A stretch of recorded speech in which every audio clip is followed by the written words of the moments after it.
Hello, and welcome back to Baby Alice's Stories. We now return to The Secret Garden by Francis Hodgson Burnett. Chapter 13. I am Colin. Mary took the picture back to the house when she went to her supper and showed it to Martha. "Aye," said Martha with great pride. "I never knew our Dickon was as clever as that. That there's a picture of a missel thrush on her nest, as large as life and twice as natural." Then Mary knew Dickon had meant the picture to be a message.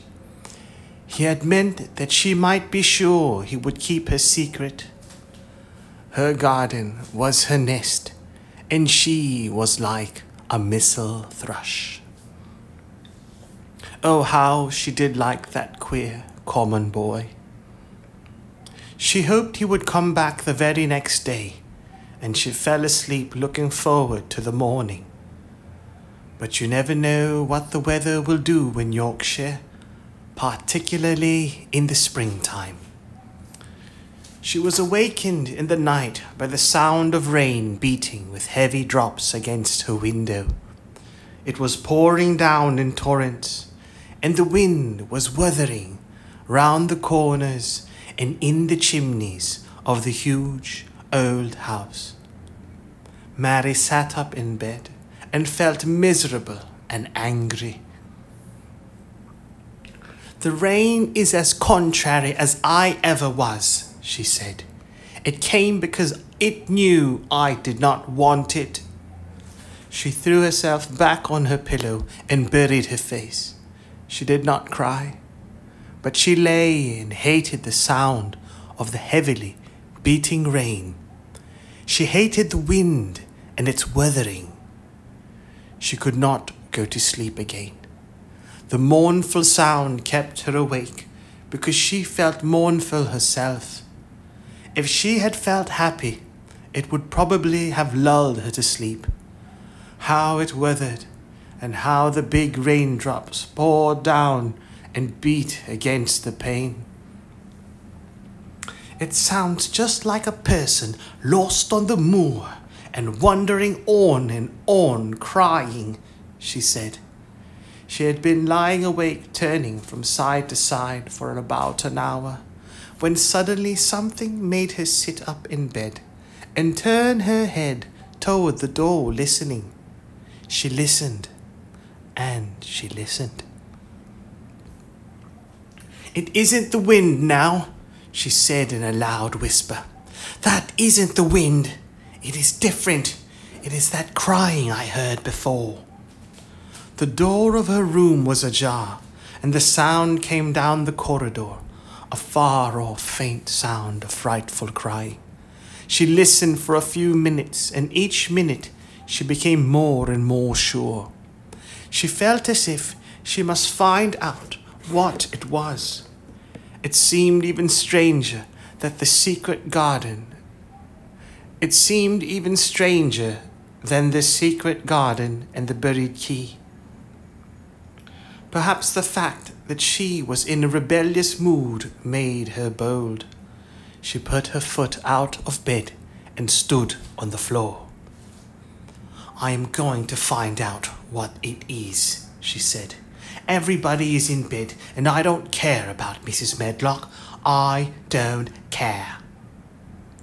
There was a candle by her bedside, and she took it up and went softly out of her room. The corridor looked very long and dark, but she was too excited to mind that. She thought she remembered the corners she must turn to find the short corridor with the door covered with tapestry, the one Mrs. Medlock had come through the day she lost herself. The sound had come up that passage, so she went on with her dim light, almost feeling her way, her heart beating so loud that she fancied she could hear it. The far-off faint crying went on and led her. Sometimes it stopped for a moment or so, and then began again. Was this the right corner to turn? She stopped and thought. Yes, it was. Down this passage, and then to the left, and then up 2 broad steps, and then the right again. Yes, there was the tapestry door. She pushed it open very gently and closed it behind her, and she stood in the corridor and could hear the crying quite plainly. Though it was not loud, it was on the other side of the wall at her left, and a few yards further on there was a door, and a few yards further on there was a door. She could see a glimmer of light coming from beneath it.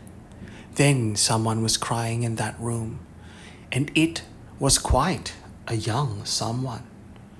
So she walked to the door and pushed it open, and there she was, standing in the room.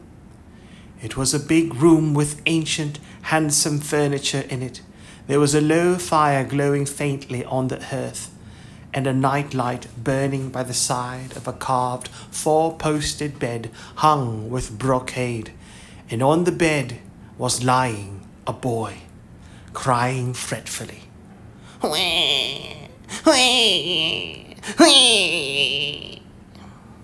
Mary wondered if she was in a real place, or if she had fallen asleep again and was dreaming without knowing it. The boy had a sharp, delicate face, the color of ivory, and he seemed to have eyes too big for it. He had also a lot of hair which tumbled over his forehead in heavy locks, and made his thin face seem smaller. He looked like a boy who had been ill, but he was crying more as if he were tired and cross than as if he were in pain.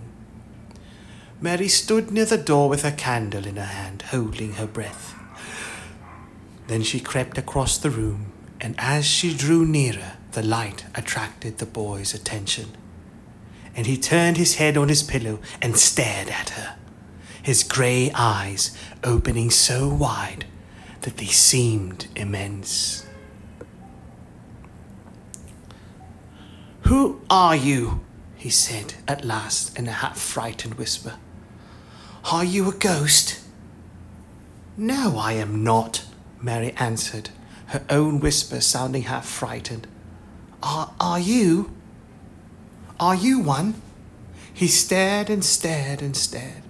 Mary could not help noticing what strange eyes he had.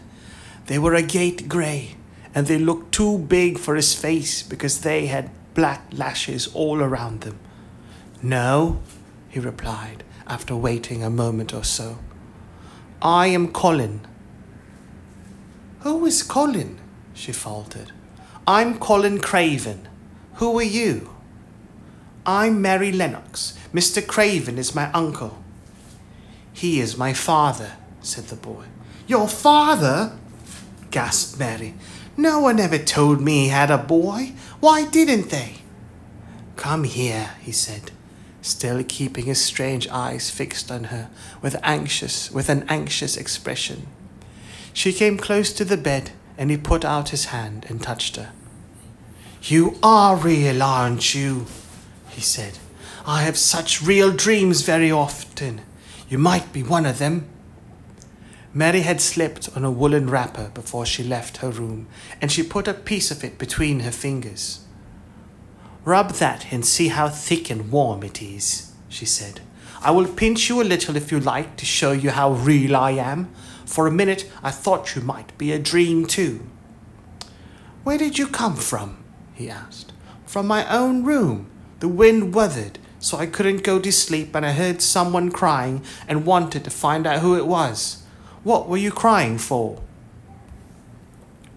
"Because I couldn't go to sleep either, and my head ached. Tell me your name again." "Mary Lennox. Did no one ever tell you I'd come to live here?"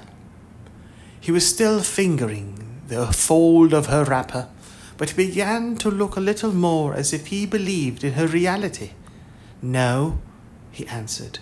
"They daren't." Why? Asked Mary.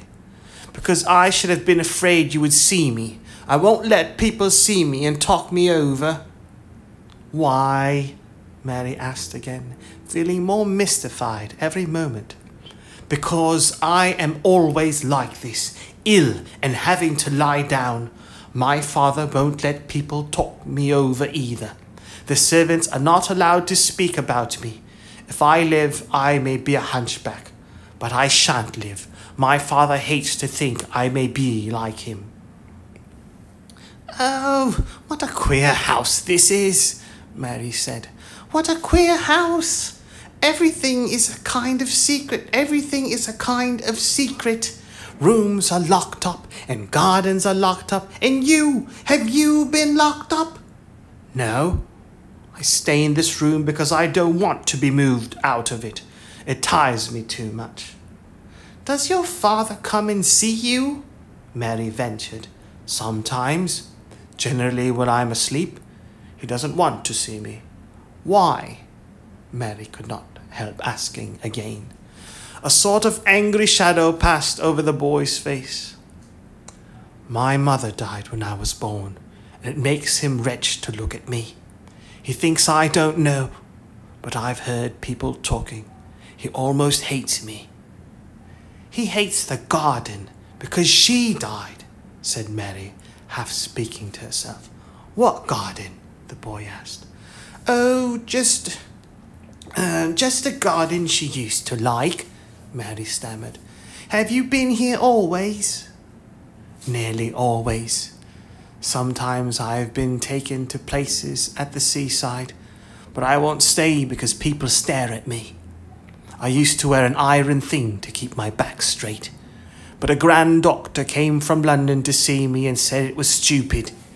He told them to take it off and keep me out in the fresh air. I hate fresh air and I don't want to go out. I didn't when I first came here, said Mary. Why do you keep looking at me like that? Because of the dreams that are so real, he answered, rather fretfully. Sometimes, when I open my eyes, I don't believe I'm awake. We're both awake, said Mary. She glanced round the room with its high ceiling and shadowy corners and dim firelight. It looks quite like a dream, and it's the middle of the night, and everybody in the house is asleep. Everybody but us. We are wide awake. I don't want it to be a dream, the boy said restlessly. Mary thought of something all at once. If you don't like people to see you, she began, do you want me to go away? He still held the fold of her wrapper, and he gave it a little pull. No, he said, I should be sure you were a dream if you went. If you are real, sit down on that big footstool and talk. I want to hear about you. Mary put down her candle on the table near the bed and sat down on the cushioned stool. She did not want to go away at all. She wanted to stay in the mysterious hidden-away room and talk to the mysterious boy. What do you want me to tell you? She said. He wanted to know how long she had been at Misselthwaite. He wanted to know which corridor her room was on. He wanted to know what she had been doing, if she disliked the moor as he disliked it, where she had lived before she came to Yorkshire. She had answered all these questions and many more, and he lay back on his pillow and listened. He made her tell him a great deal about India and about her voyage across the ocean. She found out that because he had been an invalid, he had not learned things as other children had. One of his nurses had taught him to read when he was quite little, and he was always reading and looking at pictures in splendid books. Though his father rarely saw him when he was awake, he was given all sorts of wonderful things to amuse himself with. He never seemed to have been amused, however. He could have anything he asked for, and was never made to do anything he did not like to do. Everyone is obliged to do what pleases me, he said indifferently. It makes me ill to be angry. No one believes I shall live to grow up. He said it as if he was so accustomed to the idea that it had ceased to matter to him at all. He seemed to like the sound of Mary's voice. As she went on talking, he listened in a drowsy, interested way. Once or twice she wondered if he were not gradually falling into a doze, but at last he asked a question which opened up a new subject. "How old are you?" he asked. "I'm 10, answered Mary, forgetting herself for the moment. "And so are you?" "How do you know that?" he demanded in a surprised voice. "Because when you were born, the garden door was locked and the key was buried, and it has been locked for 10 years. Colin half sat up, turning toward her, leaning on his elbows. "What garden door was locked? Who did it? Where was the key buried?" he exclaimed as if he was suddenly very much interested.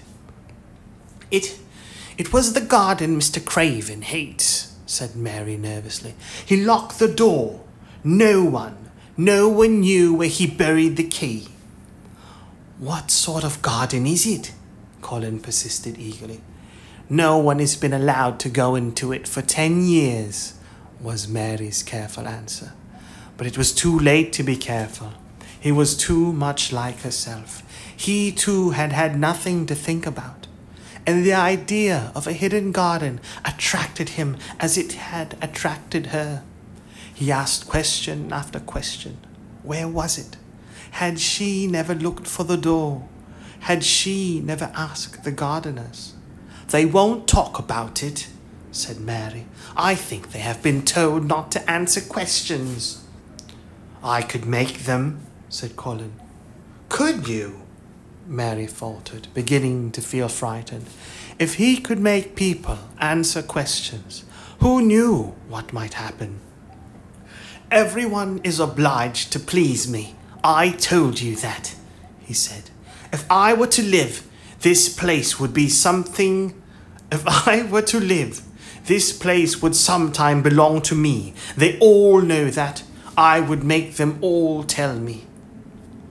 Mary had not known that she herself had been spoiled, but she could see quite plainly that this mysterious boy had been. He thought that the whole world belonged to him.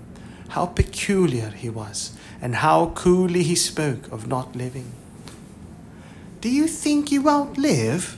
she asked, partly because she was curious, and partly in hope of making him forget the garden. "I don't suppose I shall," he answered as indifferently as he had spoken before. "Ever since I remember, anything I have heard people say I shan't. At first, they thought I was too little to understand, and now they think I don't hear. But I do. My doctor is my father's cousin. He is quite poor, and if I die, he will have all of Misselthwaite when my father is dead. I should think he wouldn't want me to live." "Do you want to live?" inquired Mary. "No," he answered in a cross, tired fashion. "But I don't want to die. When I feel ill, I lie here and think about it until I cry and cry." "I've heard you crying 3 times, Mary said, "but I did not know who it was. Were you crying about that?" She did so want him to forget the garden. "I dare say," he answered. "Let us talk about something else. Talk about that garden. Don't you want to see it?" "Yes," answered Mary in quite a low voice. "I do," he went on persistently. "I don't think I ever really wanted to see anything before, but I want to see that garden. I want the key dug up. I want the door unlocked. I would let them take me there in my chair. That would be getting fresh air. I'm going to make them open the door." He had become quite excited, and his strange eyes began to shine like stars and looked more immense than ever. "They have to please me," he said. "I will make them take me there, and I will let you go too." Mary's hands clutched each other. Everything would be spoiled. Everything. Dickon would never come back. She would never again feel like a missel thrush with a safe, hidden nest. "Oh, don't do that," she cried out. He stared as if he thought she had gone crazy. "Why?" he exclaimed. "You said you wanted to see it." "I do," she answered, almost with a sob in her throat. "But if you make them open the door and take you in like that, it will never be a secret again." He leaned still farther forward. "A secret?" he said. "What do you mean? Tell me." Mary's words almost tumbled over one another.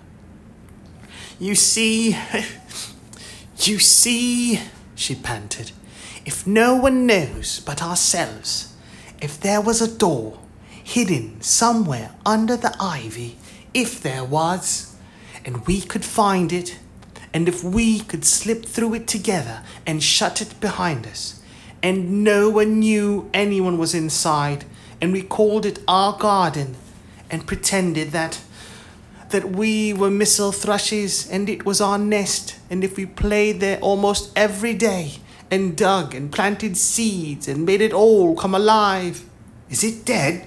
he interrupted her. "It soon will be if no one cares for it," she went on.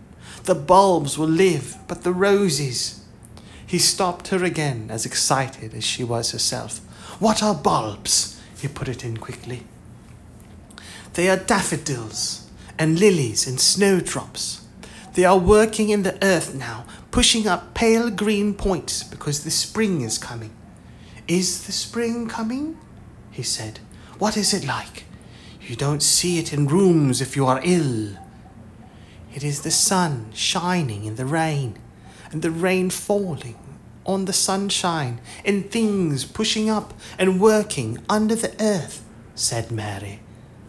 "If the garden was a secret and we could get into it, we could watch the things grow bigger every day and see how many roses are alive. Don't you see? Oh, don't you see how much nicer it would be if it was a secret?" He dropped back on his pillow and lay there with an odd expression on his face. "I never had a secret," he said, "except that one about not living to grow up. They don't know I know that, so it is a sort of secret. But I like this kind better." "If you won't make them take you to the garden," pleaded Mary, "perhaps I feel almost sure I can find out how to get in sometime. And then if the doctor wants you to go out in your chair, and if you can always do what you want to do, perhaps we might find some boy who would push you, and we could go alone, and it would always be a secret garden." "I should like that," he said very slowly, his eyes looking dreamy. "I should like that. I should not mind fresh air in a secret garden." Mary began to recover her breath and feel safer because the idea of keeping the secret seemed to please him. She felt almost sure that if she kept on talking and could make him see the garden in his mind as she had seen it, he would like it so much that he could not bear to think that everybody might tramp into it when they choose. "I'll tell you what I think it would be like if we go into it," she said. "It has been shut up so long, things have grown into a tangle, perhaps." He lay quite still and listened while she went on talking about the roses which might have clambered from tree to tree and hung down, about the many birds which might have built their nests there because it was so safe. And then she told him about the robin and Ben Weatherstaff. And there was so much to tell about the robin, and it was so easy and safe to talk about it, that she ceased to be afraid. The robin pleased him so much that he smiled until he looked almost beautiful, and at first Mary had thought that he was even plainer than herself, with his big eyes and heavy locks of hair. "I did not know birds could be like that," he said. "But if you stay in a room, you never see things. What a lot of things you know. I feel as if you had been inside that garden." She did not know what to say, so she did not say anything. He evidently did not expect an answer, and the next moment he gave her a surprise. "I'm going to let you look at something," he said. "Do you see that rose-colored silk curtain hanging on the wall over the mantelpiece?" Mary had not noticed it before, but she looked up and saw it. It was a curtain of soft silk hanging over what seemed to be some picture. "Yes," she answered. "There's a cord hanging from it," said Colin. "Go and pull it." Mary got up, much mystified, and found the cord. When she pulled it, the silk curtain ran back on rings, and when it ran back, it uncovered a picture. It was the picture of a girl with a laughing face. She had bright hair tied up with a blue ribbon, and her gay, lovely eyes were exactly like Colin's unhappy ones. Agate grey and looking twice as big as they really were because of the black lashes all round them. "She is my mother," said Colin complainingly. "I don't see why she died. Sometimes I hate her for doing it." "How queer," said Mary. "If she had lived, I believe I should not have been ill always," he grumbled. "I dare say I should have lived too, and my father would not have hated to look at me. I dare say I should have had a strong back. Draw the curtain again." Mary did as she was told and returned to her footstool. "She is much prettier than you," she said, "but her eyes are just like yours. At least they are the same shape and colour. Why is the curtain drawn over her?" He moved uncomfortably. "I made them do it," he said. "Sometimes I don't like to see her looking at me. She smiles too much when I am ill and miserable. Besides, she is mine, and I don't want everyone to see her." There were a few moments of silence, and then Mary spoke. "What would Mrs. Medlock do if she found out that I had been here?" she inquired. "She would do as I told her to do," he answered. "And I should tell her that I wanted you to come here and talk to me every day. I am glad you came." "So am I," said Mary. "I will come as often as I can, but—" she hesitated. "I shall have to look every day for the garden door." "Yes, you must," said Colin, "and you can tell me about it afterward." He lay thinking a few minutes, as he had done before, and then he spoke again. "I think you shall be a secret too," he said. "I will not tell them until they find out. I can always send the nurse out of the room and say that I want to be by myself. Do you know Martha?" "Yes, I know her very well," said Mary. "She waits on me." He nodded his head toward the outer corridor. "She is the one who is asleep in the other room. The nurse went away yesterday to stay all night with her sister, and she always makes Martha attend to me when she wants to go out. Martha shall tell you when to come here." Then Mary understood Martha's troubled look when she had asked questions about the crying. "Martha knew about you all the time," she said. "Yes, she often attends to me. The nurse likes to get away from me, and then Martha comes." "I have been here a long time," said Mary. "Shall I go away now? Your eyes look sleepy." "I wish I could go to sleep before you leave me," he said rather shyly. "Shut your eyes," said Mary, drawing her footstool closer, "and I will do what my ayah used to do in India. I will pat your hand and stroke it and sing something quite low." "I should like that, perhaps," he said drowsily. Somehow she was sorry for him and did not want him to lie awake. So she leaned against the bed and began to stroke and pat his hand and sing a very low little chanting song in Hindustani. "That is nice," he said more drowsily still. And she went on chanting and stroking. But when she looked at him again, his black lashes were lying close against his cheeks, for his eyes were shut and he was fast asleep.